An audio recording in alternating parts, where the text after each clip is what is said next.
பாயசம் செய்ய தேவையான பொருட்கள்: தாமரை விதை 1 கப், சர்க்கரை 3/4 கப், பால் அரை லிட்டர், முந்திரி பருப்பு தேவையான அளவு, பாதாம் பருப்பு தேவையான அளவு, திராட்சை சிறிதளவு, ஏலக்காய் 5, குங்குமப்பூ 1 சிட்டிகை, நெய் தேவையான அளவு. தாமரை விதை பாயசம் செய்யறதுக்கு தேவையான பொருள் என்னென்னு பார்த்துக்கோ. இப்போ எப்படி பண்ணுறது அப்படிங்கிறத பார்க்க போகிறோம் நாம. ஸோ ஃபர்ஸ்ட் நம்ம என்ன பண்ண போகிறோம்? நெய்யில் வறுத்துக்க போகிறோமா? நெய்யில் வந்து இந்த தாமரை விதையை நல்லா ஃப்ரை பண்ணிக்கலாம். ஓகே, லைட்டாக அந்த கிறிஸ்பாக வர மாதிரி. ஆமாம், அப்படியே வந்து ஃப்ரை பண்ணி வந்து சொல்லுங்கள் நீங்கள் என்ன பண்ணுறீங்க அப்படின்னு சொல்லிட்டு. நான் 3 விட்டு தரீங்க. சும்மா தேயிலை எப்படி இன்ட்ரெஸ்ட் வந்து. ஆமாம், கொஞ்சம் அந்த கிறிஸ்பியாக நீங்கள் ஃபஸ்ட்டு சமைக்க அப்படின்னு கற்றுக்க ஆரம்பி. அதுக்கப்புறம் கூட நல்லா அது எல்லாமே பிரச்சனை. பசங்களும் சமைப்பாங்களா? தெரிஞ்சுங்க. வரப்பட்டுச்சு.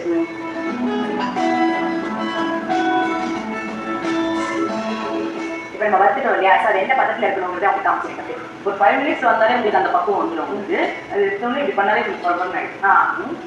இந்த மாதிரி நல்லா நீங்கள் ரசிக்கிங்க அப்படியே உடஞ்சி போகணும். அதான் இதுதான் பதம்.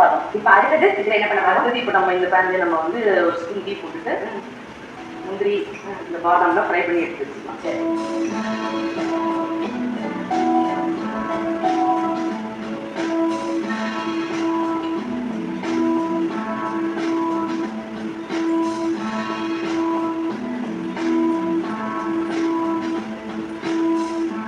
இப்போ பாதாம் போட்டுட்டோம். சரி,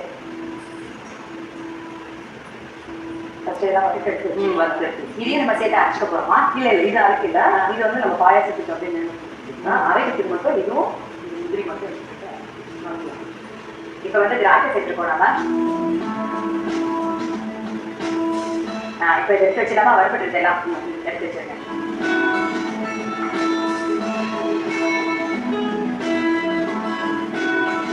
முந்திரி திராட்சை பாதாம் இதெல்லாம் விருப்பப்படி போட்டுக்கலாம் இல்லையா?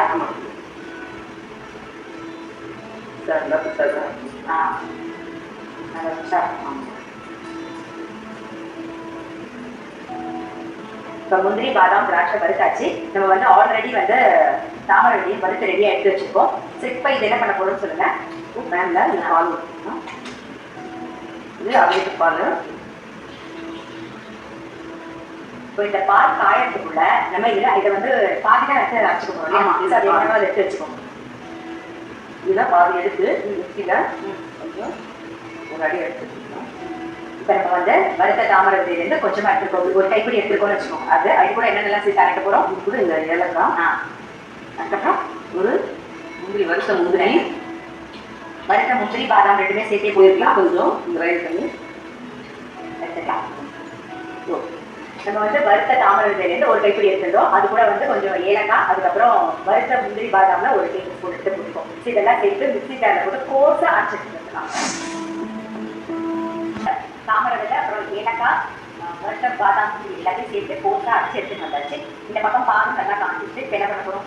இப்போ இந்த தாமரை வறுத்து வச்சுருக்க தாமரை இது ஜஸ்ட் அப்படியே ஒரு கொடி வந்தால் பண்ணுங்க. ஒரு ஸ்பூன் பால் எடுத்து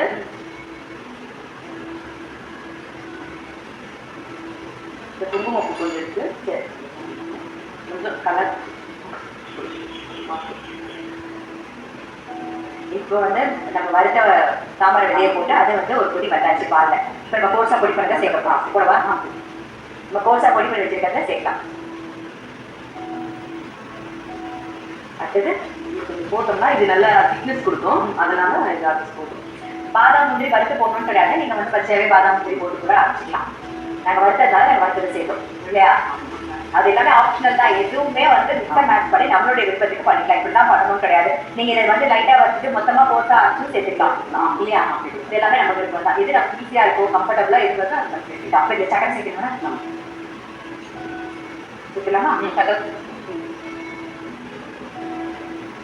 சக்கரை தேவையான அளவு போட்டுக்கோங்க. ஸ்வீட் கூட பிடிச்சா கொஞ்சம் கூட வேணும்னா சக்கரை ஸ்கிப் பண்ணிட்டு நாட்டு சக்கரை கூட சேர்த்துக்கலாம். நாட்டு சக்கரை சேர்த்துட்டு ரொம்ப கொதிக்கக்கூடாது. அது இறக்கும்போது பால் அப்படிங்கிறதுனால நாட்டு சக்கரை தான் சேர்த்தீங்கன்னா ஜஸ்ட் இதை போட்டு ஒரு மிக்ஸ் பண்ணிட்டு உடனே இறக்கிறீங்க. அது கொதிக்கணுங்கிற அவசியம் கிடையாது. நம்ம குங்குமப்பூ கூட சேர்க்கலாமா? பால் அது குங்குமப்பூ போட்டுருக்கோம். இது கொஞ்சம் கலர் கொடுக்கும். குங்குமப்பூக்குன்னு ஒரு வாசனையா இருக்கும்.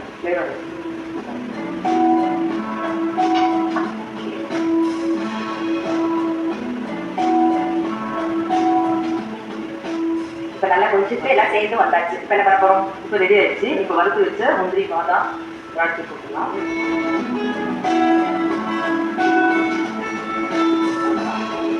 ஆஃப் பண்ணிக்கலாம்.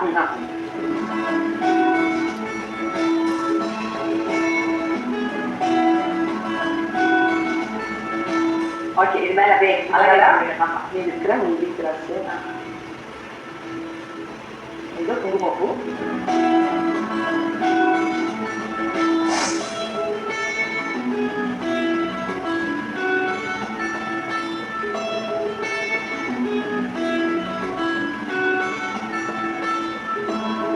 தாமரை விதை பாயசம் செய்முறை. ஃபர்ஸ்ட் ஒரு பேன்ல வந்து நெய் விட்டு அந்த தாமரை விதையை லைட்டா அந்த கிறிஸ்பியா வறுத்து எடுத்துக்கணும். அதை வறுத்து ஓரமா வச்சதுக்கு அப்புறமா அதே பேன்லயே வந்து நெய் விட்டு பாதாம், முந்திரி, திராட்சை வறுத்து அடி எடுத்து வச்சுக்கோங்க. நீங்க வந்து ஏற்கனவே வறுத்து வச்சிருக்கீங்க இல்லையா தாமரை விதை, அதுலேருந்து ஒரு கைப்பிடி எடுத்துக்கோங்க. ஒரு 4 ஏலக்காய், அப்புறம் வறுத்து வச்சிருக்கிற பாதாம், முந்திரி அதையும் சேர்த்துட்டு மிக்ஸி ஜார்ல போட்டு ஒரு ஓட்டு ஊற்றி எடுத்து வச்சுக்கணும். இந்த பக்கம் பால் விட்டு ஒரு 1/2 லிட்டர் பால் விட்டு அது நல்லா காயும். அது நல்லா காய்ச்சதுக்கு அப்புறமா நம்ம வறுத்து வச்சிருக்கிற தாமரை விதையும் சேர்த்துட்டு அது நல்லா ஒரு கொதி வந்ததுக்கு அப்புறம் தேவையான ஒரு சர்க்கரையும் போட்டுட்டு நம்ம பொடி பண்ணி வச்சிருக்கோம் இல்லையா கோசா, அதையும் சேர்த்து நல்லா மிக்ஸ் பண்ணி ஒரு கொதி வந்ததுக்கு அப்புறம் குங்குமப்பூ பாலில் கரைச்சி வச்சிருக்கோம், அதையும் சேர்த்து ஒரு கொதி வந்து ஆஃப் பண்ணிட்டீங்கன்னா நம்மளுடைய தாமரை விதை பாயசம் ரெடி.